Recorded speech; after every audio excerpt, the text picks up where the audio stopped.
Good morning guys! Nagluto ako ng aming ulam, sinabawang tilapia. Ayan, nilagyan ko lang siya ng kamatis, sibuyas, at saka sayote.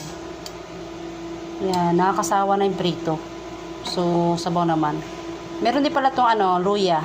Naglagay din ako luya para tanggal yung lansa. Asin, paminta. Lalagyan ko pa siya ng alugbati. Pinapaluto ko lang yung niya, yung sayote para may kaunting gulay naman. Meron pa kasi kaming isda na natira kahapon, kagabi pala. So, yan lang yung aming ulam. Para naghanap lang kasi ako ng sabaw. Parang, nakakasawa na yung pagkarne ng sabaw. Diba? Kailangan isda naman. Ngayon lang ako nakapagluto ng tilapia na may sabaw. Matagal na, hindi ako nakapagluto. Kaya ito, parang na-miss ko. O, diba? Ang sarap. Ayan, ito yung ilalagay kong alugbati, konti lang. Luto na yung sayote, kaya lagyan na natin ng alugbati. Masarap kasi yung alugbati, malasa. Masarap siya sa sabaw.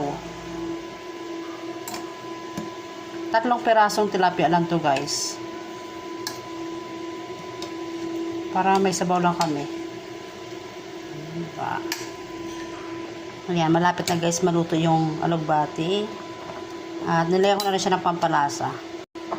Ayan, pwede na to guys. Kain tayo. Ito na yung aming tanghalian. Sinabuang tilapia. Ayan. Kain na rin kayo guys. Yun lang. Salamat.